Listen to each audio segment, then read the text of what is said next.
Hi guys, it's Diana, Brooklyn Mom, and today's Sunday, so if it's Sunday, it means I am cooking. Today I want to share one of my favorite recipes of all times. It's actually very simple, but for some reason it doesn't always come out great all the time.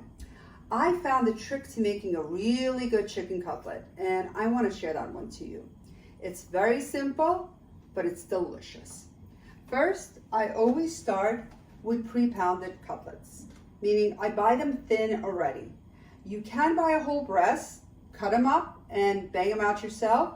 I don't find it necessary. Mine come out pretty good just using these, and it saves me an extra step in cleanup. So I usually start with about 3 or 4 packages of cutlets. It depends on the size. If there's a lot, obviously less, and vice versa. Then I always use all-purpose flour. That's my first step, all-purpose flour. Then for this amount of cutlets, I started with 5 eggs that I'm gonna beat right now. They're regular large eggs, and I just beat them normally, nothing fancy, and we don't add anything to the egg. We keep it as clean and pure as possible. So we're gonna just beat up these 5 eggs, and they're large eggs, so they're not as large as they should be, but they're still fine. And then the breadcrumbs. The breadcrumbs is a combination that I make myself. So I personally prefer 4 seasoned breadcrumbs and plain panko. And I do a 50-50 ratio. And I'm very happy. I don't feel like I have to add anything to it. It has enough salt, and they're pretty much good to go. And then I always cook on vegetable oil. Now, if you don't like vegetable oil, if you're allergic to vegetable oil, you can use other oils. I just find that it holds up the heat pretty good with the vegetable oil. And then we just start an assembly line. And it's basically taking it out. I do not wash the chicken. If you're gonna handle chicken and you're gonna cook it right away, it's better not to wash it because you will contaminate less. So if you're using it right away and you're gonna cook, do not wash the chicken, open up the pack, go straight into it. And again, we're just rinsing it in the flour, the egg, and the breadcrumbs. And with the breadcrumbs, I actually like it to have a really good coating. And then I already have some vegetable oil in my pan, and I'm gonna just put it down. And keep going. And again, we're gonna make an assembly line of this, and before you know it, we'll have a whole pan full of these goodies. So let me just make a few more.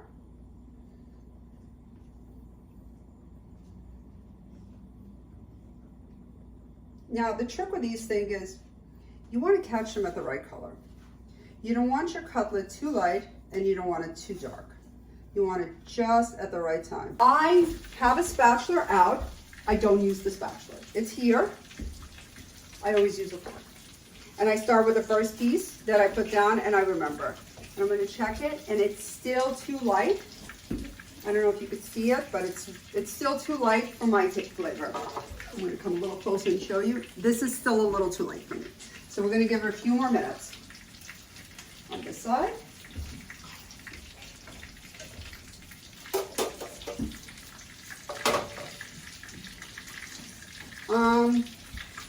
What would you serve with it?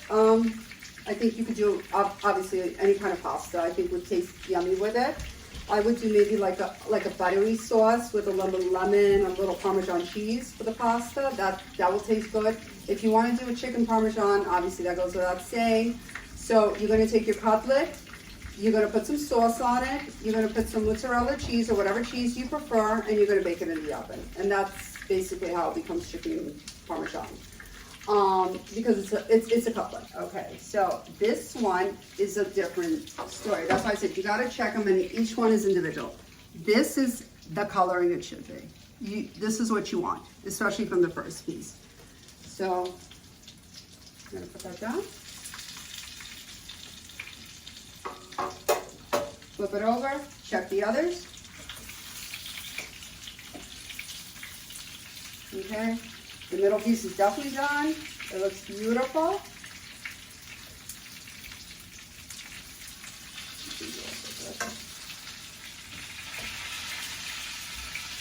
The first piece is exactly where now it should be. And even the big piece is. The only thing is on the second side, I would leave it a little bit longer because it's extra thick and I'd like to cook it throughout. So with the power of editing, we are all fried up. As you could see, they are beautifully golden brown, not burned, crispy, but juicy inside.